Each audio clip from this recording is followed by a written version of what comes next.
Hello, foodies, and welcome back to FUT in Review, powered by footcoaching.com. We bring you the latest news for all things about FIFA Ultimate Team, trading, tactics, and of course also pro clubs and so much more. And currently we are recording one episode a week until September comes, like they say in the Green Day song. And of course, we'll be back from September 1st if we're recording a show 3 times a week, so stay tuned for that. And that's all made possible by you, our Patreon supporters, our listeners, viewers, and everyone that clicks those like buttons. Anyways, go check out patreon.com/FUT-IN-REVIEW to see the amazing benefits a little donation can bring you. And a special shout out, of course, to our Skybox owners, Reese, Amar, Daniel, Artyom, and of course Nick, because they support us in the maximum allowed tier. They get a free coaching session every single month, some big discounts on coaching, and this special shout out every single episode. My name is John. I'm back from my holiday, and today I'll be your host. And today is all about the release of FUT 23 and the latest FUT 22 content. And joining me today is someone really special, someone that I can't even remember hosting a show with, because he's actually usually the host himself. It's none other than the legend himself, Dan, the man, Wimbush. John, good evening. Hello to everybody. Yeah, I've swapped chairs.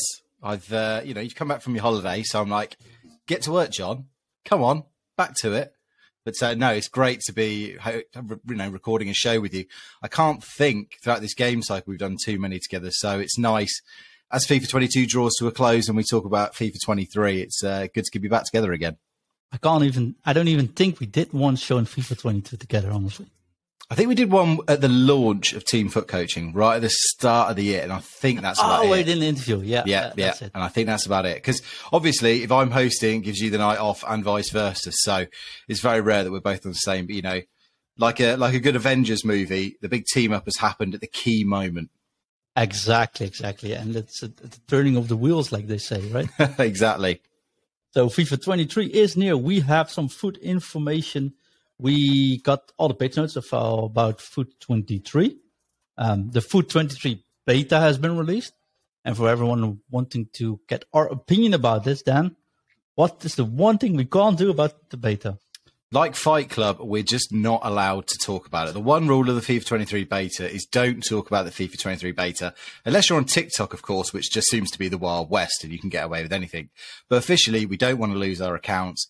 So we are playing ball and we are not allowed to talk about it. But look, we're only a few weeks away from release, so I'm sure we'll be able to get into it in the next couple. Yeah, for sure. And I'm very grateful we can actually play the beta this year around.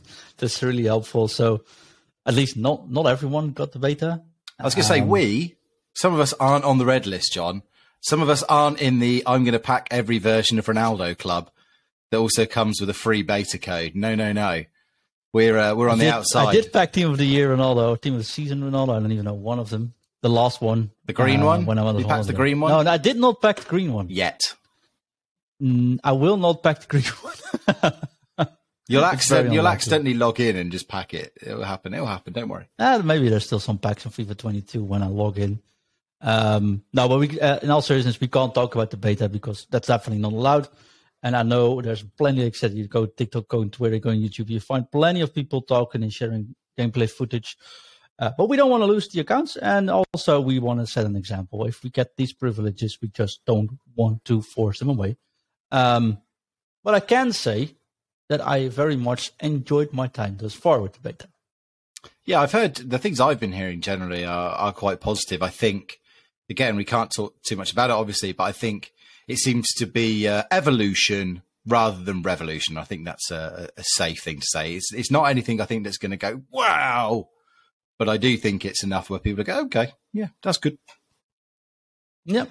And that's all we're going to say about it. Yeah. We are going to run through the pitch notes because they gave us not only a big trailer, well, 2.5 minutes, 3 minutes of trailer, but also a pitch notes, which we just like I did on my holiday, actually going to talk you guys through and share our opinions about it. I think the big one is going to be chemistry because you definitely need a education to be able to figure that one out. We'll talk about that shortly because Dan, I came back from holiday just yesterday, I logged in and I was greeted by a pink Ben Yedder, a pink San Maximin. And tonight, when I actually think, maybe I'll start playing some FIFA 22 now, I got greeted by a pink Neymar, and it scared me. And when you go away 3 weeks in the middle of footies, it's like you come back and everyone's like, you know what? Who are you? Just stop. Yeah. It's done. You're done. So I compare this to, if you're ever given a tour of like a sweet factory or like a brewery, and along the way, they give you little samples to keep you going. And then at the end, you either get to the giant gift shop or the bit where they're just like, have as much as you like. And this is the period we're now in with FIFA 22, because EA have just gone, do you know what? You've got 6 weeks left of this game. Go nuts, guys, because you can cash your tokens in for that Ben Yedder. You can spend all your coins and your fodder. And there are ways to grind basically these cards for free if you've got all the time in the world. But yeah, like you say, the end game is very much here. It is just as it was at the end of FIFA 21, where we saw a lot of these footies cards, and we have the likes of Renato Sanchez and the transfer. It's worse. Yeah. It's because at least that seemed to be September. This is now, and you've got a 99 Varane. Basically, all of your worst we talked. I said this is like the Avengers. Like this is the baddies have assembled. This is the greatest evils that you'll have to face if you dare step into Weekend League, as I have done this weekend. Good luck is all I can say, because there is your dream player is out there now, and it's within reach. Some people are saying, okay, these cards are still too expensive, but EA are constantly releasing. The 85 by 10 is daily at the moment. You've now got an 85 by 5 upgrade. You've got an 86 plus player pick. You've got the common gold upgrades, the 75 by 5. As I said, if you go through things like bronze pack method, or you're just buying on bid common golds and rare golds, you can craft all of these cards. It will take you a while. And look, that 85 by 10 repeatable is coming. It was September in FIFA 21. I imagine it's going to be the same here again. So you're looking it might be a week earlier. I would say once the Summer Swaps tokens have expired, which I think is 2 weeks' time, I imagine that's when we're going to get it. And then, you can finish off all of these icons that you want. If you want to get Pele, Ronaldinho, go get your Mendy's, go get your Varanes.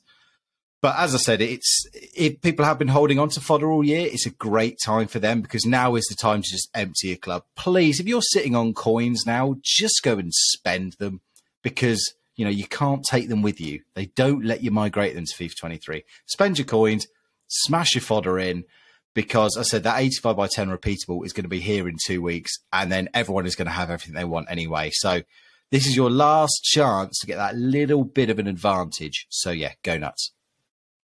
But let's say that you've been away for 3 weeks and you didn't play Weekend League 2 weeks prior to that, and you have no gold cards in your club. And 3,000 coins. Do you know what, John? That you could still do it. If you've got, as I said, if you're scratching around with a few bronzes and a few silvers in your club, you can still grind you out. In fact, I would even say, just don't even worry about that.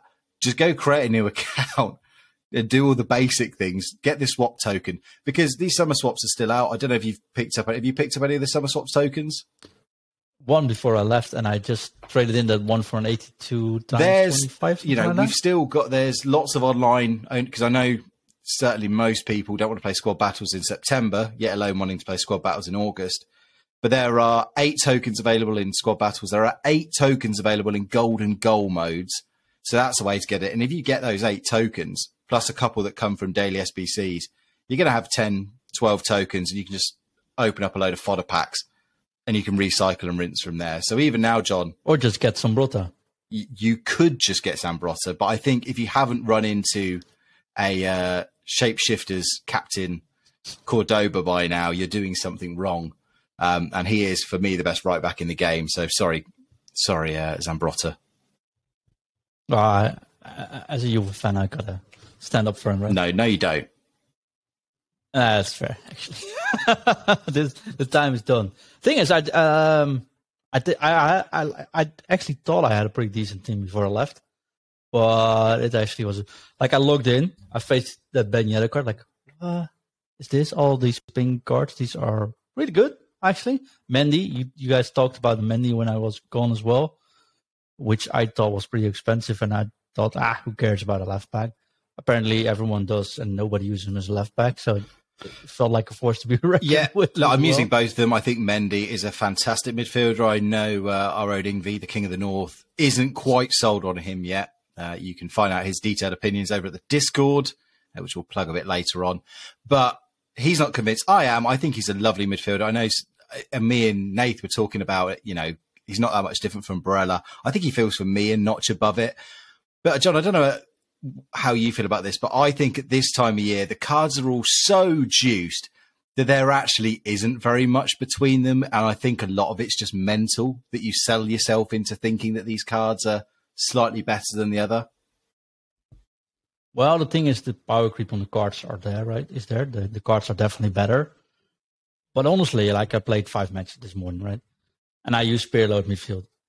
And it's not like I'm the best player around, but if you just know what you're doing, it doesn't matter that much, right? And of course, when you play Weekend League, you only face these guys with the proper end game teams, because there's no reason to actually play Weekend League unless you want to force yourself into getting an achievement or see how you still hold up, or just enjoy playing Weekend League. But you don't play it for the rewards, I think, by now. So I think in the Weekend League you'll see the big difference, but it's all right. But this is usually the stage of the game where I just sort of turn off. Yeah, I'm honest, because for me it's like, yeah, you know what? We built until this far. This is how far it got. The rest is all fun, and now you can play it. But I wish I had the possibility of getting Gullit like a month. But that's the irony. That's the irony, isn't it? Because if you're doing these great cards like Yedda and like Mendy, you actually, you know, the only mode you tend to use them. There is things like the French Cup, which is going on now. So great for those two I've just mentioned. But say you're doing Neymar.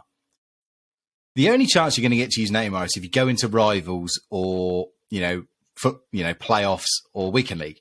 And if you're doing that, as I found this weekend, you're just going to be facing people with exactly the same teams. So these cards aren't giving you the edge. So please don't do these cards thinking, this is going to get me an extra 3 wins a weekend league, because it won't, because everybody else that's still in those modes is doing them.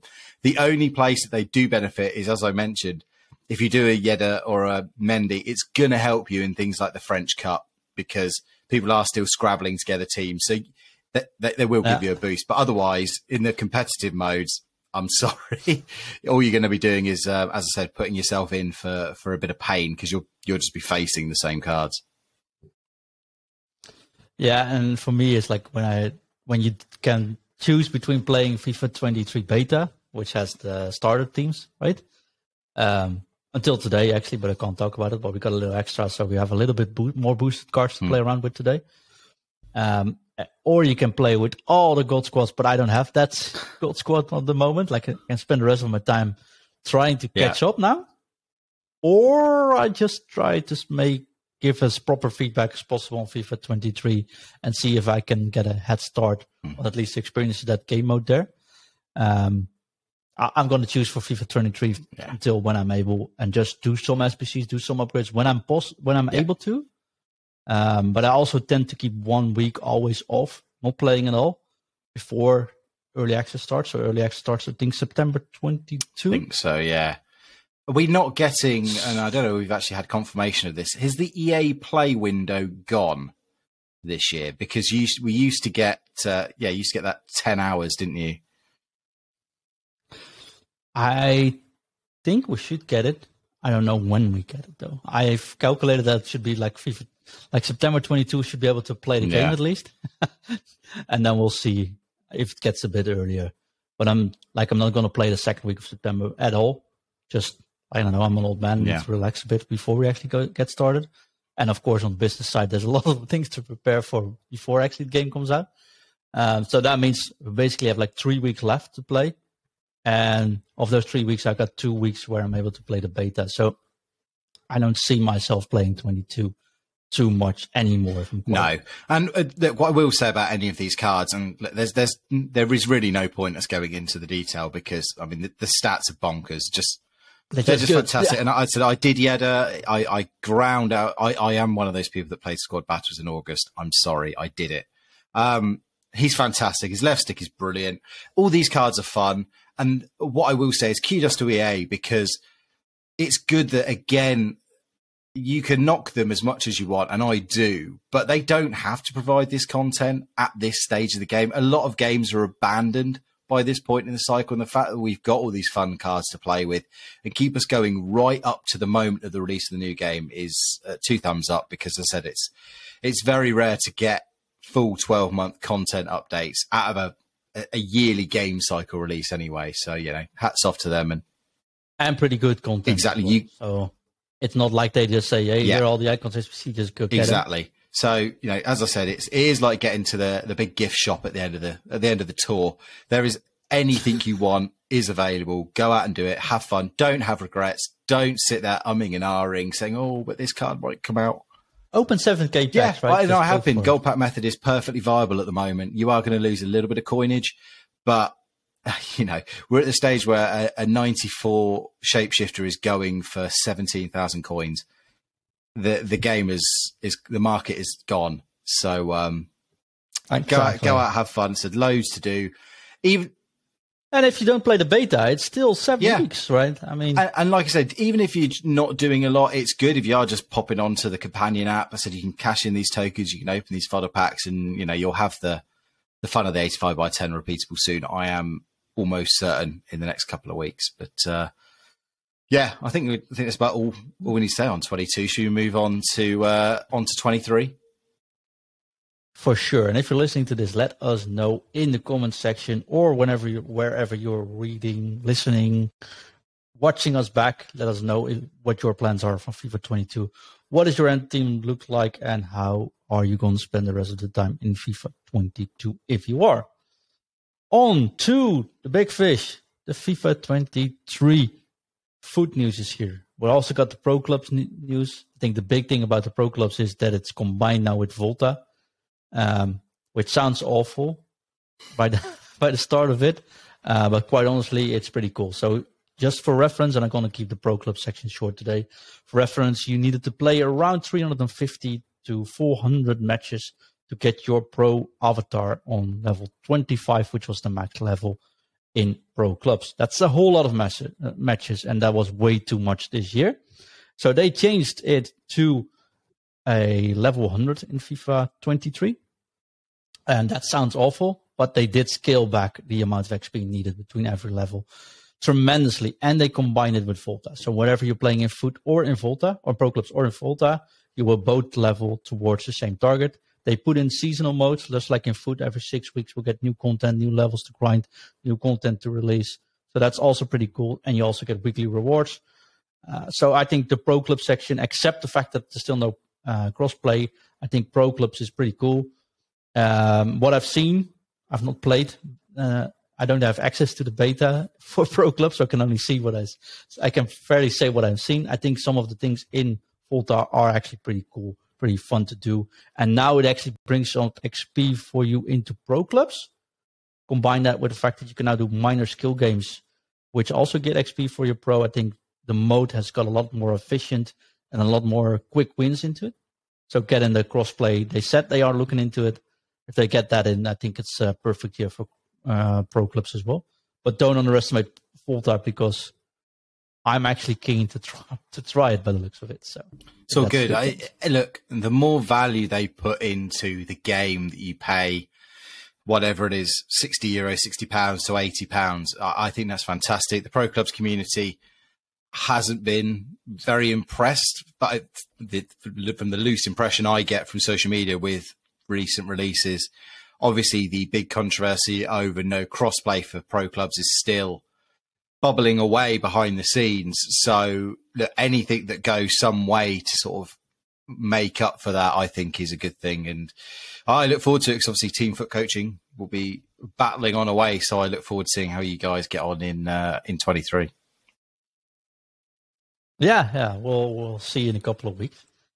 Then there is FUT 23. Shall we just go through the pitch notes, pick out some topics and discuss? And I think the biggest one we'll be discussing. I was going to say, I'll set this up with a question from my good friend and occasional co-host Shack Attack, who writes in the Discord again, which you get access through our Patreon at patreon.com/FUT in review. He said, question, is the new chemistry actually good? It's great in some areas, but really bad in some. Can we finally make our ultimate teams? I don't think we're there yet. A change in chem could have potentially resulted in no chem, which would be better, in my opinion. So this sets up, John. Do you want to try and talk us through this chemistry system? Because I think EA did a really bad job in the trailer of actually explaining how this thing works. I can try, but I have to admit that once I tried it in the beta, it actually clicked for me. Okay, pretty easy. So I do very much agree on the fact that it was awfully explained in the trailer. Of course, in the trailer, it's also hard to take a deep dive into it. So the pitch notes deep dive into FUT explain it a lot better. So what we'll do is we'll link that description into the show notes. So take your time and read it there, because I think that makes more sense, and that's a couple of good examples as well. So that's that. But yeah, FUT 23, complete overhaul in chemistry systems. The reason is it's going to make it easier to build your dream squad, right? So what they changed is this. We used to have 1 to 10 chem on every single player. And if you combine all the players, it would get your team into a certain amount of team chemistry. If your team chemistry was 100, all your players would be able to receive a boost. If your team rating was below 100, all your players would get a negative boost. Then they would look at the individual chemistry stat. And here comes the also complicated, but we got used to that complication. If a player has 5 or more chemistry, he gets a positive boost. If you had 5 or less chemistry, he got a negative boost. So you don't want players below 5. If you sub a player in, it's on 5. So players come in without chemistry applied. And then there's a whole lot of players that you need 10 always, because you always want maximum boost on players. And I, for one, could care less. As long as team chemistry is 100 and they're not negatively affected, I was fine with it. So, in FIFA 23, they changed that all. Team chemistry is out of the window, Daniel. There's no more team chemistry. So, there is still a maximum amount of chemistry you can get in a team. But my advice was, do not look at it. Do not think about it. Just forget all about the team chemistry. FIFA 23 is all about watching the individual chemistry. Look at one player. Yeah. That's my advice, right? Also, just interfere when you think like, yo, where are you going here? So individual chemistry is all about. And they changed it. So no more 1 to 10 per player, but we got 1, 2, 3 stars per player. So every player can get either 1 or 0, 1, 2, 3 stars. The good thing is, whenever they have 0 stars, they will actually don't get a negative boost.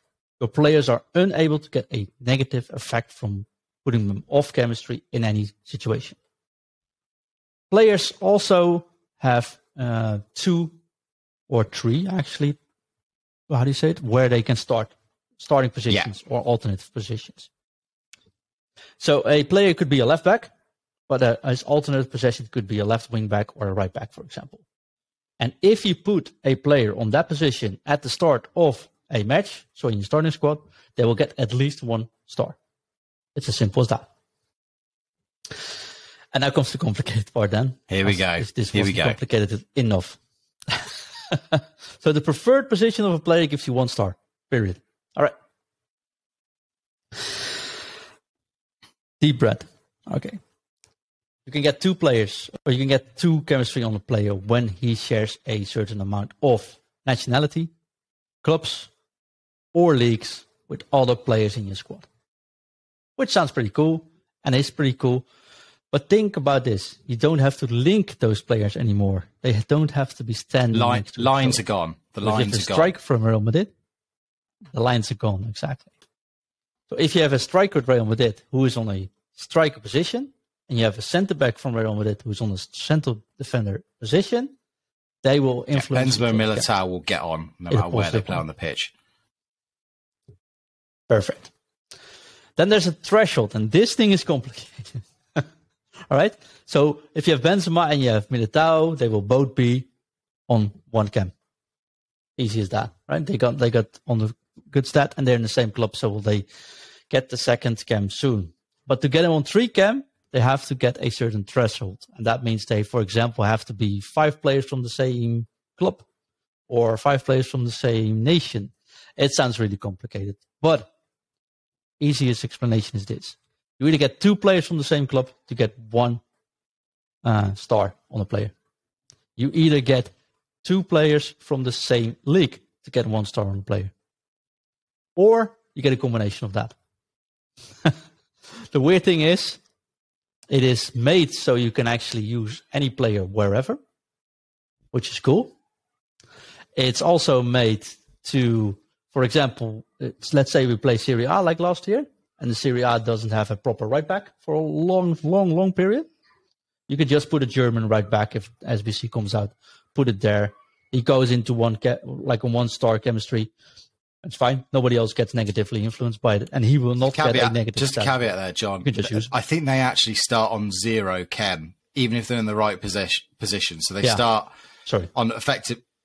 Yeah, I explained it incorrectly. You need to be in the right position. Yes, to get to 1 star, you have to be in the right position. So, yeah, if you're playing Trent Alexander-Arnold, if you've got an entire Serie A team made up of Italian players, and then you put Trent in at right back, Trent will start on 0 stars, but he will be, as you said, he'll have no negative attributes. He can play there absolutely fine.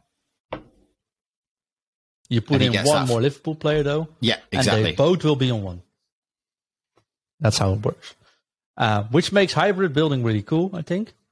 Which also makes weak links impossible. I gave an example like yesterday I gave an example where I said, last year we started off with the top front, like Neymar, Messi, and Mbappe. But we didn't have any PSG midfielders. Like, there were no proper League midfielders when we started off the game. Sanchez was 78 or something, and that's it. So the best player you could get was Wijnaldum, right? This year you can say, you know what, Kante is actually pretty good. I'm just going to put in Kante there, and it counts towards another French player with Mbappe. But for the rest, it doesn't actually matter too much because you already have 3 players from the same club. So that makes it easier to build a stronger team from the start off. I think it's a cool system to implement. Like, if there's an SBC and the player is really good, I'm like, you know what? If I put this player in, it's better than the player I have with, for example, maximum stars. Why not? So it brings a bit of flexibility. But the main issue is we don't know. Well, I can see it in the beta, but we can't talk about it. We don't know how big the actual boosts are. So it says if you have 1 star, you get a minor boost. If you get 2 stars, you get a medium boost. And you have 3 stars, you get a high boost. But we don't know if that's +1 on a stat or +3. Yeah, and they've even said in the pitch notes that the chemistry values being presented are not final. So not only are the boosts not final, I don't think they've actually made their minds up fully in terms of the players you'll need to get the boosts. Because I think at the moment it's showing that you would need like 7 English players to get all of your English players on 3-star full chem. Or you would need 6 of a particular club player or 7 from a particular league. And they've said, we're going to be tweaking it in the beta. I think they'll be looking to see how people build their teams. And I think, this provides a good way to sort of, segue into what Shaq was saying in that, is this actually helping us build our ultimate teams? Because John, I absolutely agree with everything you've said. And I know that you've long been an advocate and sort of telling people, look, the difference between 7 and 10 chem is nothing. But, you talk about having no penalties. If a player was currently on 5 chem, they don't get a penalty, as long as they got 100 team chem. But if you get them on 5 chem, they don't have a penalty. Who plays a player on 5 chem at the moment? Nobody. No. And that's because you can't get team chem when you have 1 on 5. You can't get 100 from. Really hard though. But you know what I mean. So you do sub players in, and so if you sub in a player, they are on 5, and it's a super sub. So then suddenly the players that are super sub are good on 5. My big problem with this is, and again, I think this is why they're not being fully committed to the boost they get. But it's one thing being able to say, cool, we can stick, 2 Juventus players into my Premier League team, and they'll both get 1 chem. That's all we need. But if the boosts for 3 chem suddenly turn, I don't know, Callum Wilson into having better stats than Messi, then people are just going to play I'm going to play the team I need to do to get everyone to 3-chem, and I will sacrifice some other big name players. And I see where Shack Attack is coming from here, because previously, you used to be able to just find, if you had a French left back from La Liga and a French left winger from La Liga, fine, both on 10-chem, job done, easy. Now, if you had that same two combination, they would only be on +1 chem. Could be on +2 when you put it it could, but again, that is the caveat, could be here. So I think it's going to be fascinating to see how and I think that this will really put the pressure on EA to decide what the level of these boosts are. I think, if anything, that actually they should go towards the boost being less, because then it truly does. If the difference in stats is on 3-chem, you get +5 in an attribute, and I would do the other way around. Yeah, exactly. Rather than 1, 5, and 10 stat boosts. Yeah, 10 is too big. That's for sure. Because if you have a Virgil van Dijk and you can give him +10 on speed with a shadow on him, because you can still apply those chemistry stars on him. So you have one Virgil van Dijk with 3 stars who get +10 on the shadow on speed, or you have a Virgil van Dijk that can get +1, or +3. You won't play that 1 star, so it's probably worth doing it. But if you make the boost 1, 3, and 5 on all cards, and maybe even scrap some of the chemistry cards at all, right? Just make them all silly. This one gives +1 on speed, 3 on speed, and 5 plus speed. And then you can say, okay, now what? If you want to maximize those players, sure, you need to compromise your team build, because then you have to fit them in one team or squad or whatever. But else, they don't have to change anything else at the current system, because then I wouldn't be bothered. Okay, you know what? These 2 players I really like, I'm going to put them on 1. I can't care less about the +5, which they could potentially get. But these are the players I want in my squad, because in the end, they are better than the players. Exactly. And that's my fear. I don't want you to be able to get Callum Wilson onto the same level as Messi. That shouldn't be how this game is played. You should be able to tweak Callum Wilson into being slightly faster, have slightly better passing, but you should be able to fundamentally make players jump above others. They should kind of still be tiered. And I think if the boosts stay the way they are on max chem, that is where I think that Shaq's got the point. People just rush to have 8 Prem players or 8 French players, because they will just be racing to get those top level boosts. So yeah, I think it's going to be fascinating to see how they implement it. But I do think they are very much clearly, as I said, because that's the reason they've not nailed their colours to the mast. They've not gone out right and said, because obviously they're not sure how it's going to implement. And I credit to them, because, it does take, some balls to go out and say, you know what, we're not sure about this yet. And, they've dialed back on things in the past. I remember this time last year in the pitch notes, they were talking about you could qualify. It might have been 2 years ago. Remember, you could qualify for your division in Rivals through squad battles. And they took that out. Yeah.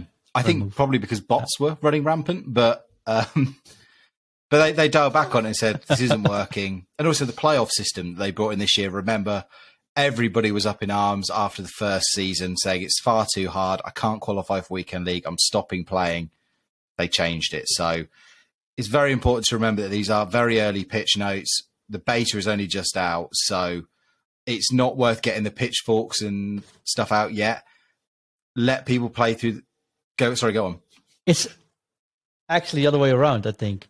When you don't agree on how they implemented this and you are able to play the beta, feed it back to them. Go to the forums. Put in the feedback. Show these examples, because they are very much listening to this. Every day when you're in a beta, they release notes. Not every day, but like at least yesterday and today we got another note, but I can't say what it is. But it said something like, hey, we heard this. Here's how we want to see you guys try it. This is what we expect from you when you play the beta. Go at it. Go try it. Provide us feedback. Don't complain on socials about this. You can't even talk about it on socials. Go to the forums. Put it out there, because they are paying much attention to this. And that's why we also want to put this podcast out tonight and saying, if you do it 1, 3, 5, you don't actually have to change all these amounts of players you need for this, because I'm pretty fine with putting them on one chemistry, right? And I think that's it. Then you can actually have power creep in the game. SPCs become more viable because they can be a bigger boost for your team. The chemistry styles will be worth less. Who cares?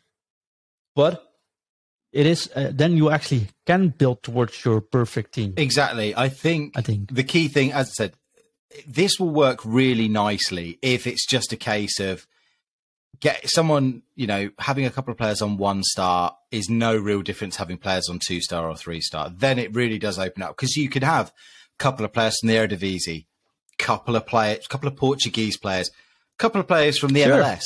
We've had how often do we have let's put these him in. Great one-off cards come out from MLS? Be it, exactly. Saudi League. You have the likes.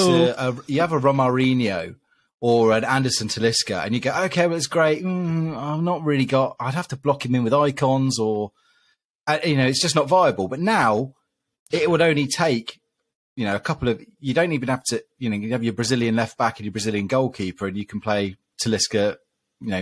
Penalty free, even without boost, because he doesn't get negative influence. Just put him. Exactly. Put him without a boost in.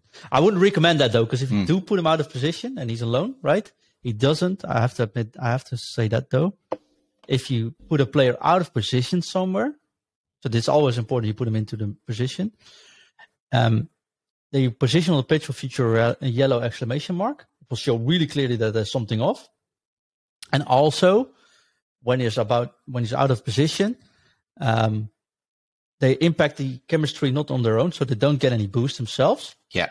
But they will also not count towards helping other players get the boost. So the least thing you want to have is a player into one of his position. And you can now change that by using one of those position modifier cards to one of the secondary positions. But that's it. You don't want to put a left winger on right wing if they don't have that as a secondary position. So if you're playing Mbappe at left back, he's not going to get you any points for your French players. He's not going to get you any boost for your PSG players. He's not going to give you any boost. And it's going to make it then harder to get the rest of those players up.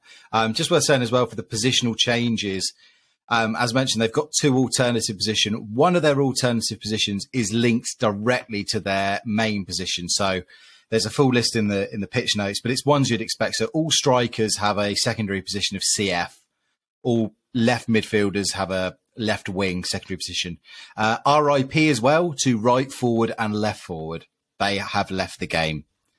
I know. Yeah, but not all gone. Formations have. No. There's still one formation in. Oh, is there? Well, they said they're taking them out. I think so. I think they should take them out. Well, the pitch notes said they're taking them out because, by their own words, no one was using them. And just to say, with the positional modifiers as well, that's fine. Gone are the days of you having to snipe a striker to centre forward card. It's just one card, and then you can use it and you can switch. So you'll still have your pack fillers, but I imagine a bit like contracts, you're going to be left with hundreds of these things come the end of the game. So I think you use them far less since the centre forward to Cam and so you won't be able to put Mbappe. I think that's the biggest change now. If you want to put 4 forwards, you need to start in 4-2-4 period. You can't do it anymore like putting a ST to CF, CF to Cam, Cam to CM, and put him as a CM to CDM. Yeah, but you won't need to because of the Cam system going.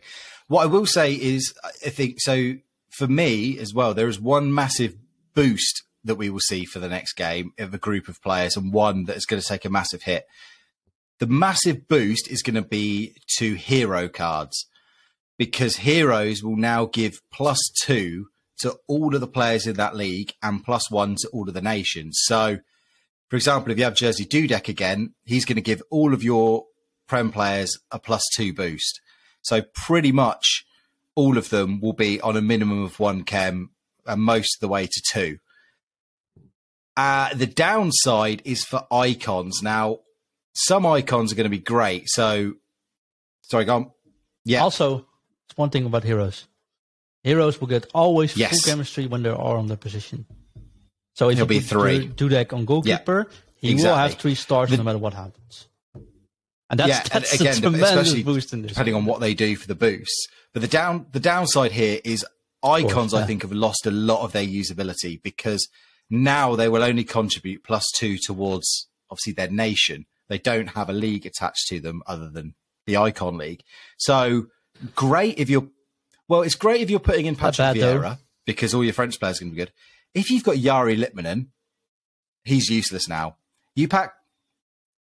Yeah, but you pack Baby Litmanen, he's not going to be helping your team anywhere else. Is he? Same...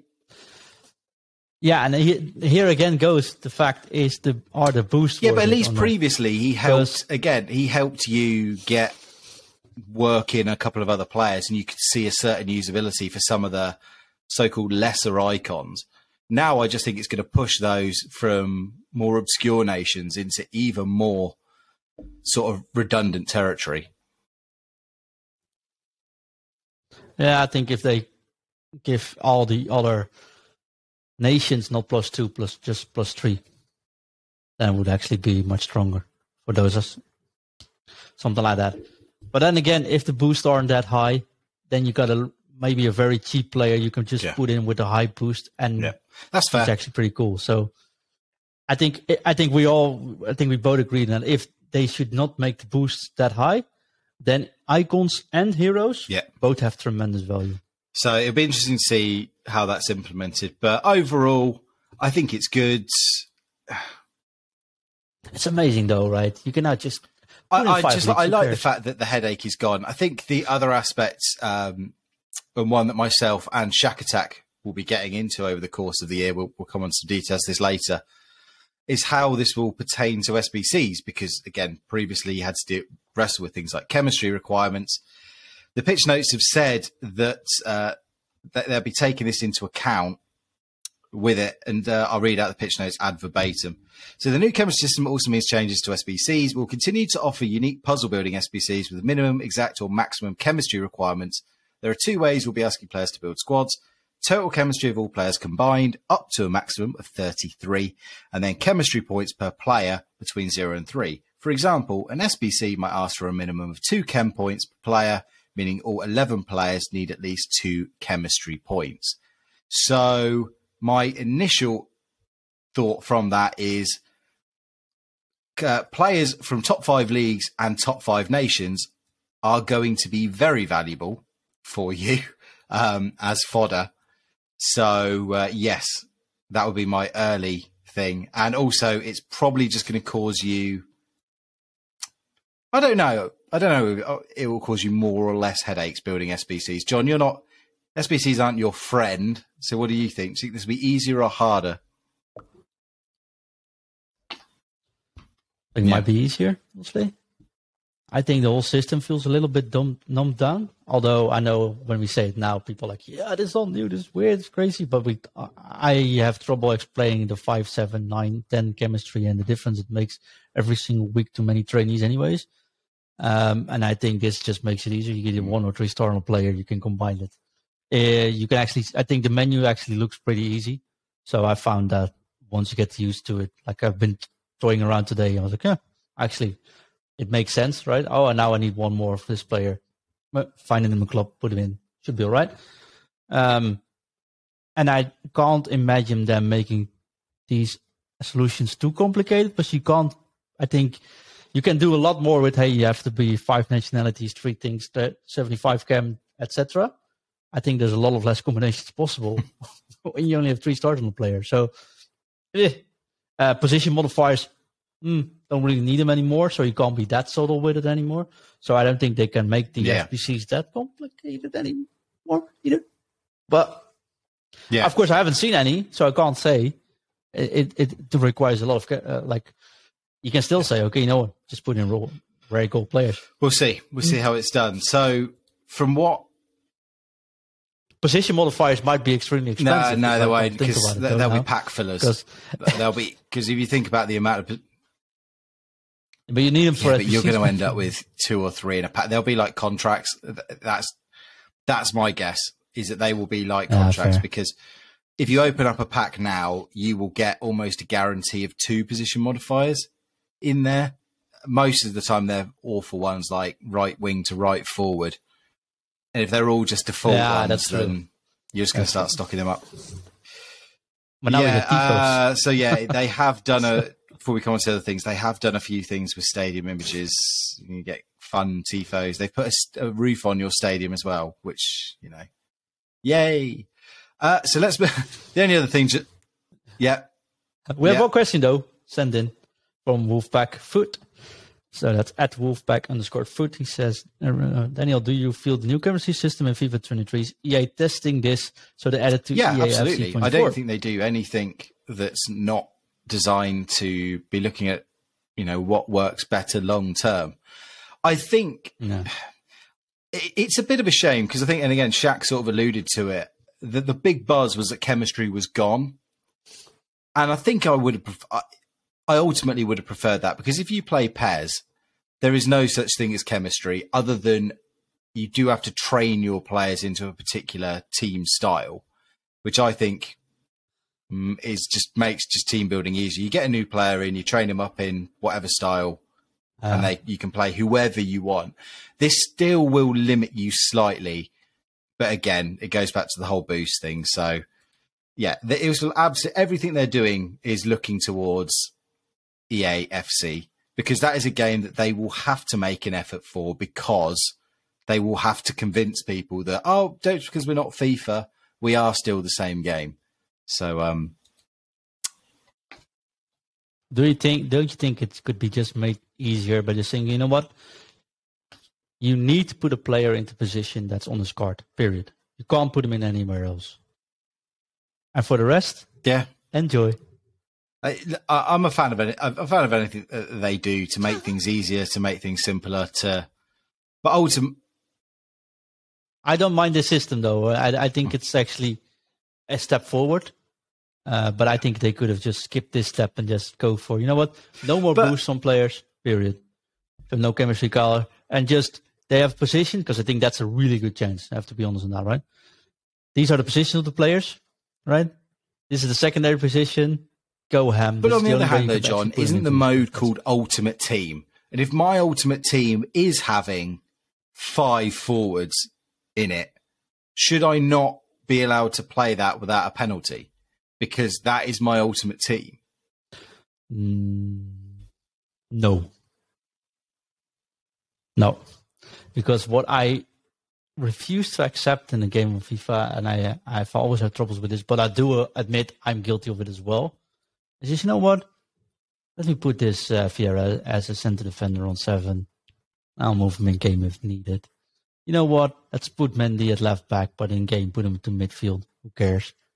And that's something I don't really like about the game system, too much. You would just be able to put Mendy in at CDM. Yeah, but you have to start him as left back at least. And you can't start Vieira. What I'm saying is, if this was an ultimate team, if your ultimate idea of a centre-back was Patrick Vieira, why not? My idea is, if I think that Harry Maguire is going to make the world's best striker, let me try him. I'm playing devil's advocate here, but I don't know. We talk about Formula One silly season. I think this will end up being silly season as well. Then let's draw a line under chemistry. Well, because lines are gone from chemistry. Should we move? So let's draw a line and move on to briefly to the FUT moments. Yes, a very cool addition, if I do say so. So FUT moments.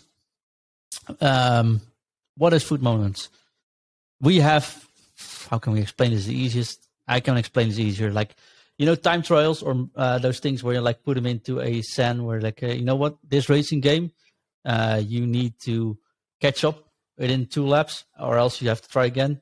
That's FUT moments. They put you in scenarios and you have to figure out a best way to beat that scenario. Sometimes you can do it on easy mode. Sometimes you have more options to play it on harder mode. And the thing is, you get stars from it. I don't even know if stars are the official name of the rewards, but they look like stars. So I'm just going to call them. Yeah, they're calling them FUT stars. Those stars you can change for. Yeah, so stars. Okay, yeah, they look like stars, so that's a pretty good name. I have to admit that. So yeah, you can, for example, you can change. You know what? You can do this one. Within 90 in-game minutes, I have to score 3 goals. And you have to play it on amateur level. Or I can have to do this in 45 minutes and have to play it on pro level, but I get 2 stars from it. Pretty cool. There's a lot of scenarios available. Those are set up at the front. So they call these chapters. So you have, for example, they give an example with one of the is a story which is called Rise of Mbappe. Rise of Mbappe exists out of a couple of chapters, and whenever you open a chapter, for example, you have to play with Mbappe and score an overhead kick, whatever. They replicate things from real life. This could be really cool. To give you an example, if Messi scores a bicycle kick last week, that you have to replicate that. So they start the game in that minute. You have okay, you need to score a bicycle kick with Messi. And if you can do it within 2 minutes, you get 1 star. If you can do it in 1 minute, you get 2 stars. And they just replay it. You can easily replay it. I think they are very quick. They take minutes. Thus far. The rewards will get you either packs or stuff like that, lone players. That's what I can see. I think this is potential, and I think it's much more fun because it's much more bite-sized than squad battles. So I could actually see myself doing these things, even if it's just for the start. I'm a massive fan. I think the Ultimate Team, when I first joined this thing in FIFA 20, squad battles was the only way while I was learning the game or while I felt I wasn't very good at it to actually earn decent rewards. And there is a community of people out there that don't like online play. A good example, like you say, John, is, me and you are both parents. Now, there are times where maybe the kids are being slightly occupied and you might be able to sneak off to your console for 20 minutes. But there will be a time then when you get a call from downstairs saying, can you come and help me with this, that, or the other? And I'm sure parents everywhere will tell you how hard it is to explain to your other half that I can't just pause this game. I either have to quit it, and it's important to me for whatever reason. Yeah, I used to have that issue. Exactly. Before I actually. But now you will have the option of saying, okay, well, I've got half an hour. I don't know exactly how much time I have, so I can't commit to this 25 minutes I might need to play a Rivals game. So I'll just play some of these challenges, get some stuff knocked off. Great, cool. It's helping me get towards a player or, even just a bit of fun. So massive fan of this. 2 thumbs up. I know it's not everybody's cup of tea, but I've never got a problem with them adding something extra to this game. They've not taken away anything. These are a separate currency. So it will be up to you if they do it. Now, the only problem I can see from this is if the rewards are too bad, or too good, yeah. So if they are forcing you to complete every challenge, so say the Yedda we've just got for summer swaps, if that was something that you could only get through FUT Stars, then it becomes a problem because you're forcing people into this mode. Or they have to force you to do those for those other 8 summer swaps things you got to do. So you got to get 8 out of squad builds, 8 out of Rivals, 8 out of Weekend League, and you got to do 8 out of bonus. Yeah, so I don't want to see this really mode touch things like icon swaps. I don't want to see it touch a lot of things. I would like to see it be, exactly. Tifos, nice kits, and some packs, some middle of the road packs. So, even high tier packs. Make them so again, the devil will be in the detail, but again, 2 thumbs up as far as I'm concerned. Well done. More solo content, more pausable pick up and play stuff like you were talking about with Volta. I think it's fantastic. I can't really say any more than that. 100% agree. The big one. Because who do we have to play? Well, we can now play everyone. I'm scared. There's crossplay. As an Xbox player, John, I'm scared. This is what I wanted to ask you. Because every one of these camps is going to have an opinion. So everyone fears the PC players because they're all hackers. Everyone fears. Well, we can't play co-op for just. No, we can't do co-op, but it's 1-on-1. But anyway, so the opinion of PC players is they're all hackers. The PS players are supposed to be the Wild Wild West. They are the sheriffs in town, and then the Xboxers are just us nerds that refuse to hand in our old controllers. So who's Who do you think are the winner and losers from crossplay? I think the big winners are PC players. Like, don't mind I've been a PC player for years, but I quit because of the hacks, right? I want to be completely honest. Once you got way up there, like top 100 players, which I could name myself when I was playing PC back in FIFA 17, 18, 19. You played a lot of bots, you played a lot of hackers. It was frustrating. You couldn't play drafts, and it sort of died off for me. The guys that are actually on that level now will have a really good comparison with and see how their levels are. That's really cool. They don't, because I think maybe of the hacks, they don't share the market, so there's still that. But they are the winners because they all find more opponents, period. Stadia as well, of course, right? It was hard to find a game on Stadia, but the game actually ran pretty good on Stadia, and this was the new gen version. So for them, it's really cool that they can just now find a match. I think Xbox has a big advantage because they had a far lesser player pool, not because there are less Xboxes sold. That's actually not that big of a difference now, right? But the big difference was the pro players moved to PlayStation because of the PlayStation support on the pro scene.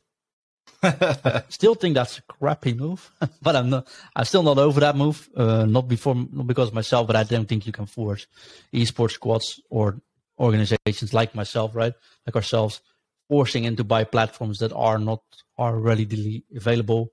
And I still think that's pretty. Well, it was annoying. We had to buy them on the market, and we don't want to actually enforce that, but else we couldn't compete. So that's a situation which just sucked.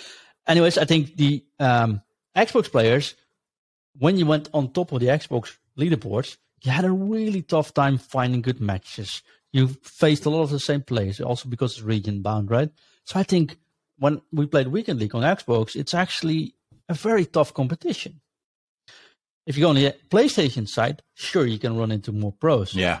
But you have to get into that league first to actually hit them. While every match on Xbox could be very hard, especially in the time you're now playing, right? Because even if 90% of the play is dropped, the 10% that still remains on Xbox are far fewer players than there are currently still available on PlayStation. You can see that the market as well. So I think the Xbox are our winners. And I think it's a win-win for everyone, though. But I think PlayStation will get a bit more tougher competition while playing, for example. So if you are if you're a 14-win player in PC, you think that you would probably be looking at going a couple of wins up. If you're a 14-win player in Xbox currently, I think so. Maybe one or two down, a little bit up. And PlayStation, then you would say, would they go down a little bit? Okay. Yeah, that would suddenly be my feeling. I'm not saying PlayStation has you just have sure, the pros are playing on PlayStation, but I've played on both consoles this year, right? PlayStation 5 and Xbox generations. Ultimate Team's on both, Pro Clubs on both. So I speak a little bit of experience, and I played on Stadia this year as well. So there's a lot of things. On Stadia, when you get up, the player base is low, so everyone you face is just good at the game, period. There's no easy matches anymore, Div 1 or Elite.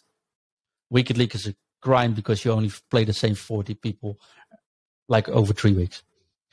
On Xbox, you have that same thing, but there's a bit bigger player base. Yeah. But once you get up, you still face a lot of the same players. On PlayStation, sure, the pros are there, but the player base is so much bigger that you still get the easy matches from now and then. And I think if it's matchmaking still based on skill rating, and once you get up there, you'll probably face more Xbox players if you're on PlayStation players that are on that level, then you would face the lower rated PlayStation players, which are currently doing. So I think you might feel that difference. I'm still guessing, of course, but I think the biggest thing here is that except for PC, which again I suppose might disadvantage those PC players looking to break into the very top. But then again, that's not where the pro scene is anyway, so I guess it's not too bad for them. Doesn't matter now, though. That's the other thing. We haven't heard confirmation that the pro scene is still only supported by PlayStation. Because what does it matter if which controller what console they have when you go to the event, though, isn't it? Because you if you actually have a physical event. Very true. Which isn't that Very true. common.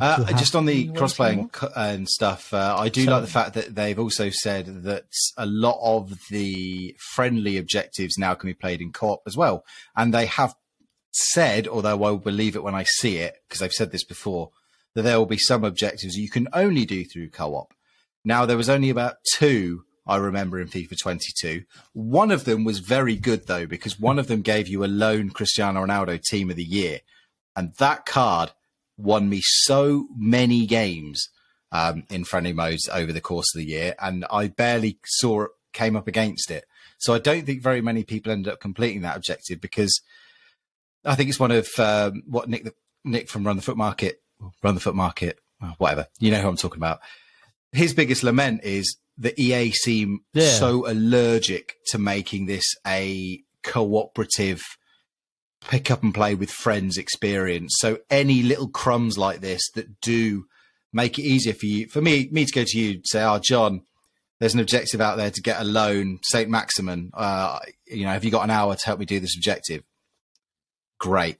That's fantastic. And we can have a laugh. We could be on Teams chat, having a bit of fun, rather than having to sit there on our own, grinding out objective after objective. So hats off to them. Again, co-op isn't cross-play, though. So again, you might... Yeah. And I think that's the point.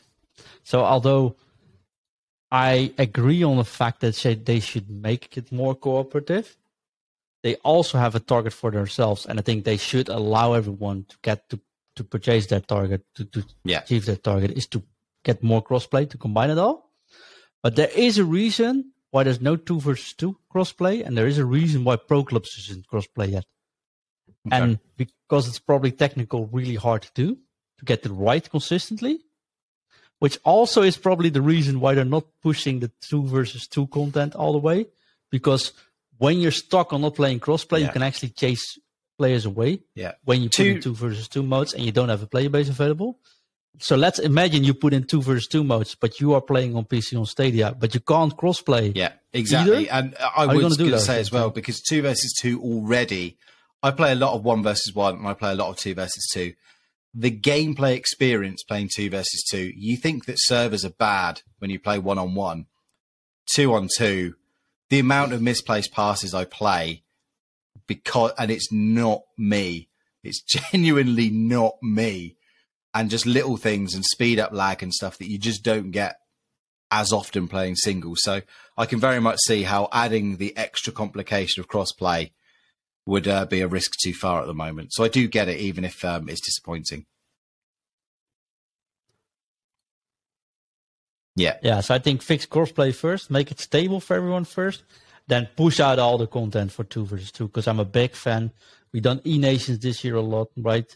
Help out with 2 versus 2. It's a really cool once it works, but you have to make sure everyone is able to actually play it, I think. So fix crossplay first, get it stable, then push out 2 versus 2. And you won't hear me complaining about no cooperative modes or objectives until they fix the crossplay, because I do think that's actually the biggest issue here. And wouldn't be fair either, right? Because if they push out cooperative and you are on a console that actually can't find anyone to play with, 100% agree. I mean, that's not what we want either. So, Michael V sends a question: what do you think about selecting 4 players for the E-Nation games? Well, E-Nation is 2 versus 2. They used to run 3 players and you have to sub out 1 player. I think if you have to select 4 players, they might actually go 2 versus 2 versus 2 versus 2. So you have 2 rounds for each session. Could be something that we're looking into. More details I have, but I'm not allowed to talk about it yet. But I think it is definitely something to do to bring in more creative tournaments on the way. So and actually, if you can get 1 more pro in that's able to show himself. Yeah, we've said it before when I've been talking about the pro scene. The more they can do to get individuals and teams and differentiate people and make people stand out, create stories, because that's what sells sport. It's stories behind it. It's not the technical ability, it's the stories. So, yeah, if it encourages more personalities, more team dynamics, are there odd couple teams or players that don't get along? There's a bit of aggro and stuff like that. Yeah, exactly. So, yeah, more power to it. It's brilliant. Same thing. Neurozits asks the question, will we get a win if the opponent quits at Ain't gonna 0-0 in FIFA 23? I'm saying no. I mean, you've played the beta, although that might be crossing the line. But put it this way, I haven't got. So let's put it this way: if it wasn't there, access, I would say yes. But from what I have seen in the public, nobody has said that will be the case, and that goes on TikTok and all the people that are breaking the rules. So that's all I'm saying. I haven't seen anybody saying that it's gone. So unfortunately, based on that circumstantial evidence, the weird thing is, in FIFA 21, it was there on the beta and was removed from the game when it launched. So there is still hope. This time around, they changed it around. But the little frustrating part I still have with this single particular issue is the silence. It doesn't get addressed. We do a petition about crossplay. It gets some addressed on Fridays. Top bins. Kudos to them. Really appreciate that. We've been saying the 0-0 quitting for months now. How much noise do we have to make? Do we have to make a petition about this as well? Can we make so again? So there's only two reasons I don't even for think this. that won't happen. That won't matter. One, they physically can't do it. Now we saw that thread recently from someone who was very close to the game, saying that basically not anything that was new, but that basically this version of the game has been built on so many times. A lot of the people that originally built it have gone, and they can't actually change things. So if you remember, 2 years ago, they released a SBC at the end of FIFA 20 that promised to change players' traits. And they didn't actually deliver on it because they couldn't they realized after they advertised they couldn't physically do it. So if you're looking for actual evidence of what this thread was saying, there it is. And John, I know you've worked in software development as well. These things happen. A piece of software gets built upon, the code gets changed, tweaked, and the person that actually put it together is either gone or it's been changed so much that changing one thing breaks 10 other things. So you just can't do it anymore. Yeah, I have a very distinct opinion, I think, about this certain topic. So the 0-0, it's still there. It should be fixed, but I do think we want to have some info about it. And about software development and that single thread, they said the game is literally broken. It's built on old code. Every piece of software in the world, every single piece of software, if you're looking at this on your Spotify app or whatever, it's built on a previous version. It's very rarely that they actually start from scratch. There has to be like a whole new way of building stuff or a new way of actually processing stuff to start building from scratch. And even if they would start from scratch, they would still support an old version until they got finished. Like Photoshop is a primary example of that. Photoshop, the standalone version, has been supported for years, and they launched the cloud version next to it, and now it's slowly taken over. But it's a whole lot of effort to do that, and it takes a lot of money, takes a lot of effort, takes a lot of energy, and you have to have a lot of paying clients to keep that process going, because you don't want to underestimate how much that actually costs. For FIFA, it's no different. You build on a version, you build on a version, you build on a version. You scrap version, you go. But why would you start rebuilding it? The techniques of the consoles are exactly the same as the console 6 years ago, only updated. There's no big difference in like actual way of building games. That didn't change. Maybe like a new Unreal Engine could change that, but EA certainly has their own engine still yet, and that new Unreal Engine isn't even ready to build games yet. So we're still years away of that. There are no new consoles coming, so there's no reason to start preparing for that or putting out prior to that, right? The techniques haven't changed, and you got everything else to do it already. So there's probably things in there that are not able to fix. And even if you would fix it, you don't know what you're breaking, because that's just how software works.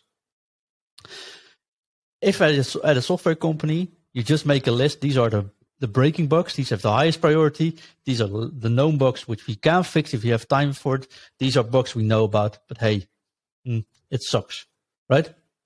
And if we ever start rebuilding or start building from scratch, we have to take those into consideration. And those bugs will actually probably get fixed by new techniques when you actually start building it on its own. But these are just like part of their time they're built. That's just how software works. So even if that's the case, right? It is the case, but even if this particular issue is one of those bugs which can't really be fixed, I would just please have them acknowledge it exists. And that's my biggest frustration. It's not very uncommon to be that it's happened, but just say, you know what, we've heard you, we can't fix it, or we've heard you, we just don't know how to fix it yet. Because there's no shame in admitting that, because I don't really care about it, but I do care about not feeling heard. And Pro Clubs is the same. We said, hey, you want crossplay? And in the pitch notes they gave out this week, they said, you know what, we've heard you all about crossplay. This is why we don't have it. This is what we're looking at too, and we want to bring it. It didn't get unheard. We're working on things. Fine. I'll let it go for now. Thanks for communicating. This issue did not get communicated at all, and that's 100%. And it's treating us like adults, isn't it? It's the same thing with things like Icon Gate and all sorts of things. I think the EA approach is very much, let's just say nothing, and just hope it blows over. And like I say, it either comes down to that. But not always. Like with the Pro Clubs, they say, okay, you know, we heard you. But this is something that's either cross-play is a massive, and people will, no matter what their technical understanding, will understand that. I think for a lot of people, it is short. The basic thing will be, oh, this is just a switch. They just need to flick a switch that'll either be, okay, if someone quits, then you get a win. So, but like you said, they need to either come out and say it's either a technical issue or actually fundamentally, we don't believe that people should get wins when the other person quits. Here's why. But just say it. Just say either way, whatever your opinion is, give us that reasoning.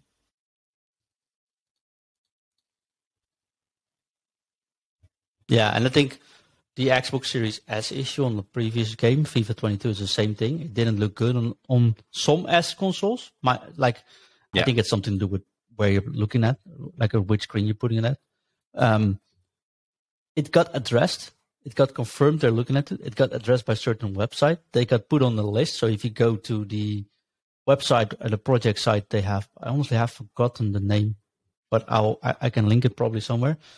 We have a link where you can actually watch what they are working on, what they have improved on, what is fixed. It's still there on FIFA 22. So it got put in there 8 months ago. So they confirmed it, but that's silent since then. And that's frustrating because that's the same with, if you can't fix it, then say, you know what, we know the problem, we can't fix it for 22, I'm sorry for everyone. But then they probably have to give it's frustrating, but refunds and stuff, so they'll just shut up. Yeah, it is what it is. We'll wait and see. We'll wait and see. It's what it is. Definitely. What are your expectations? Are you happy with what they changed in FUT so far? We didn't talk about all customization, but I think we can all agree it's just going to be more and more and more. And if you like it, it's good. Am I excited? I think that it goes back to what I was saying right at the top of the show. I think this is revolution rather than evolution. And for all of my concerns, evolution rather than revolution. The other way around. And for all of my nitpicks, and you've heard me host this show over the entire game cycle, there have been a few. I'm still playing it in August, and I'm still enjoying it more than I'm not, because if I wasn't enjoying it at all, I would have quit, especially by now. I'm still having fun in certain game modes. And I think that the overall, yes, the drop back and stuff is annoying. The one-dimensional ways that most people attack is frustrating. But I think overall it's been a decent game. I don't agree with the people. Okay, my point of reference is slightly limited in that it's only been FIFA 20, 21, and 22. But out of the three I've played, I've probably played this the most. And if this next game builds upon that, then I've got no problem with that. As I said, I like the new game mode for solo play. I like that there's a few more co-op things coming in. The chemistry system, I need to be sold on it. I need to see exactly how it's implemented. And everything else, I didn't think Rivals was broken. I think playoffs and weekend league, I think over the course of the year, the complaints about that have died down massively, which I think goes to show that actually they've got it right. So I don't think that FUT needed an awful lot of fixing. I think there are broader concepts about, are we getting too many promos? Is the power curve too high, too low? And lots of things that we'll only be able to see over the course of the year, of not just this game, but EAFC when it comes out. But based on what we've heard so far, I wouldn't be queuing outside at midnight in the old days to buy this game, but I have pre-ordered it. Yeah, I pre-ordered it because there hasn't been anything that's turned me off. You did pre-order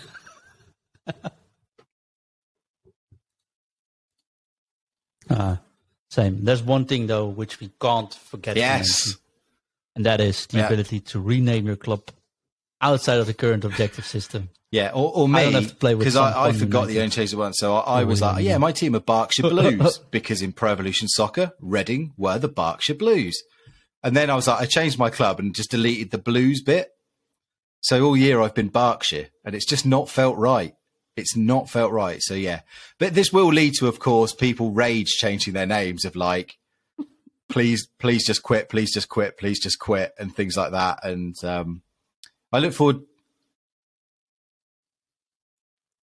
I look forward to seeing the creativity, but no doubt we'll see lots of Chicken Tikka Mo Salahs, PK Blinders, and all of your usual fun favourites will return. Yeah, exactly. Yo, mama. But you can't have foot coaching. Scare everyone away, I don't John. know why, by the way. So, guys, put it back in. That's the intent, but on the proper way of doing it. Anyways, they also removed the option to delete your club. And unless you're John. Unless you're other John. Most players don't use that option. I think, and we've had one on, and we had, like I said, we had one on the show. I think there's too many people using this option. You and can actually never leave. And there's no. Once you're in, you are here forever. And on that. And on that note, we're going to wrap up this show. Daniel, it's been an absolute pleasure. But before we actually round up, we've got one. We're making important a raft of changes to the Patreon and things over the course of the year. We've been tweaking things throughout. I mean, it's not that we come to a point and we go, okay, things are going to change. But new season, new chance. I'm obviously doing one show, usually one show a week, sometimes a couple, depending on where John is. And they'll mostly be audio only shows going forward. I am very much a face for radio, and I just prefer that medium. But the shows will still be available in a video format, so don't worry if you do watch us on YouTube and things like that. You will still be able to get the shows that way. You just won't have my face and whoever my co-host is. But also one of the things that we're going to be doing for Patreons this year, and we haven't fully decided yet what kind of tier, but myself and Shack Attack, we've done a few market specials over the year, and we've decided to make that a more regular thing. So at least once per month. It might be more, but for now we're going to say, to be sure, so workloads and things, at least once a month for Patreons we will have a market watch.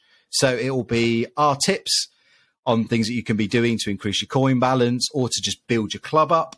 So we might take a show to sort of go deeper into something like flipping of informs or bronze pack method or just the general sort of cycle. And especially with the market changing this year, it'll be a really good opportunity because, we'll be learning on the fly as well and sort of, figuring out how the market works. So it'll be a more in-depth show. It'll be available for Patrons. You'll be able to submit your questions in, and we'll be able to go deeper into things, it's sort of a more technical minutiae that maybe we can't go into in a FUT in review show where we've got, the whole week's content, mailbag.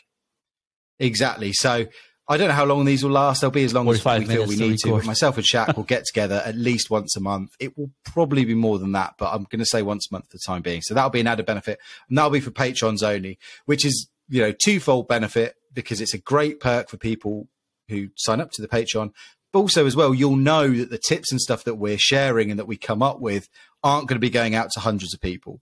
So you will know that if you are in that elite circle, that you won't be fighting it out with everybody for if we do come up with. And look, I don't want to make it sound that me and Shaq are master traders. I mean, I could sit here and say my transfer profit is whatever it is this year. Let's have a quick look. Is it 20 million?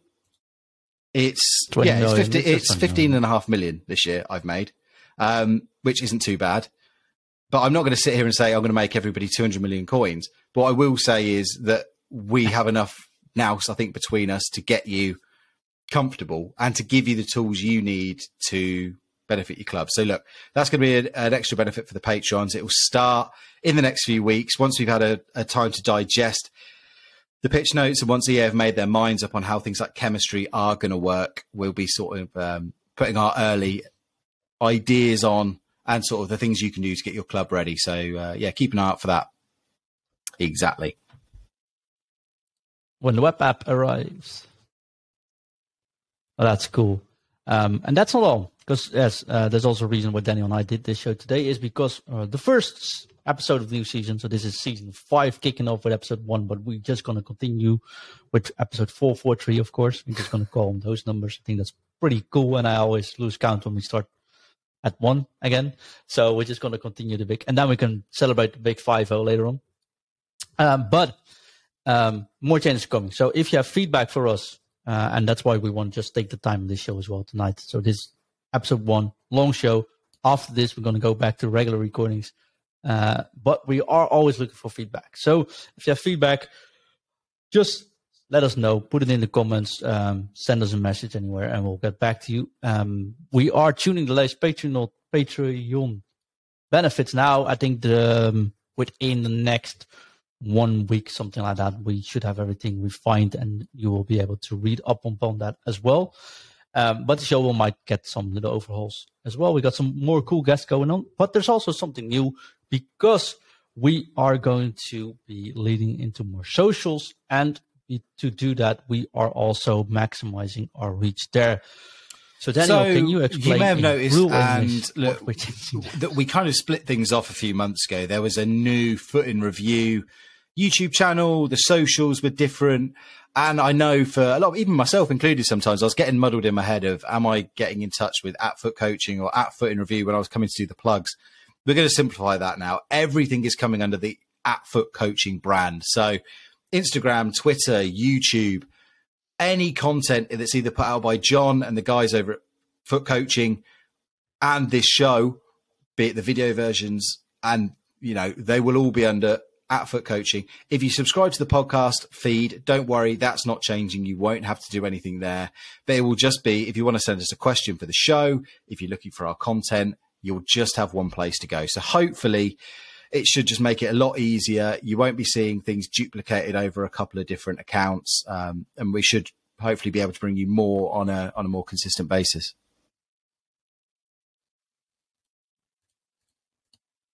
Yeah, that's basically it. Go to futcoaching.com. You find all information about everything we do, including this show there as well. So maximum reach, but also we know a lot of people are following us on all our accounts.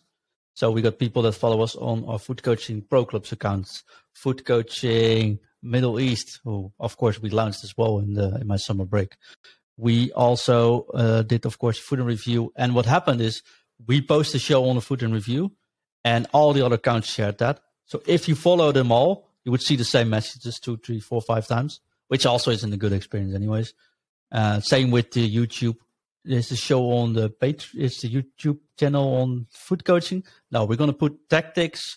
We're going to put the masterclasses. We're going to put the FUT IN Review podcasts, even if it's audio only or visual, doesn't matter. We're going to be streaming on twitch.tv/FUT Coaching. Everything is going to be on the FUT Coaching channels now. That means you will see some content that you probably don't care about. If, for example, you don't care about pro clubs, yes, you will see that appear as well. You don't have to click on it, although we always appreciate an extra click, of course. But I think at least it's easier if you have one place to find us. So it's easy. If you want to send us a message, just send us a message at something with FUT Coaching and you'll find it. And FUT Coaching is, of course, that goes without saying, with FUT Coaching.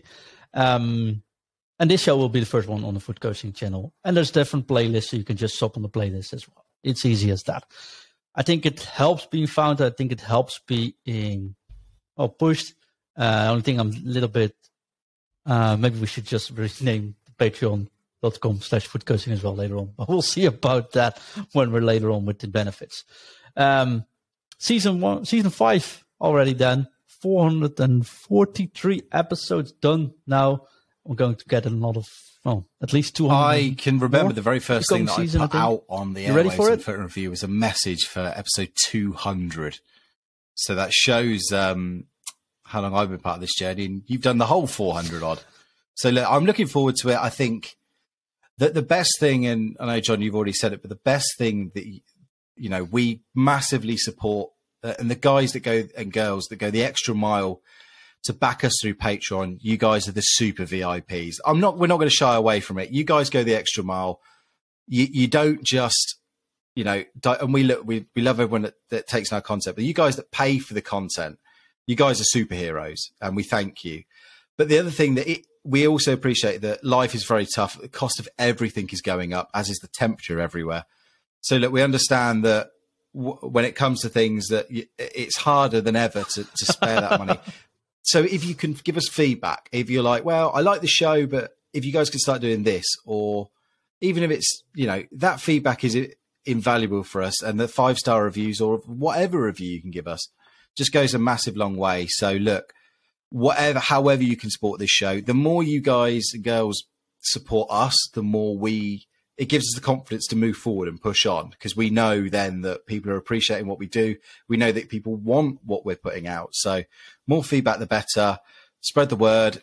Tell us to your mate, you know, get him to listen into a show or her to listen into a show. So thank you. And as I said, if you can spare that money for the Patreon, consider it that digital tip jar. It does go a long way. It gets physical equipment. I'm speaking into one example of that right now. You can see the little microphone that's been on my screen. That is a direct result of your generosity and support. So massive thank you. No way. No way. I said face radio. This is a rare appearance from me. I've been looking after my kids in 34-degree heat today. I thought over the course of the show I might just steadily like melt like a snowman, because I haven't got a fan in here, and of course my laptop is struggling to cope with what's going on. So I'm glad that we've survived to the end of the show. Absolutely. And I'm glad we could start the new season together, Daniel. Very much appreciated. And we do appreciate you. So keep following us. Keep looking at us. So 2 more weeks of one show a week. September 1st, we are already the first week of September, I should officially say. We are ready to start all again. And we got a couple of cool guests coming on, but I can't tell you about that just yet. So keep following us. Keep providing us your feedback at FUT Coaching for everything. And just FUT in Review for, of course, the audio feeds wherever you're listening. We've got to drop it. Daniel, I think there's just one more thing to do. We got to drop it.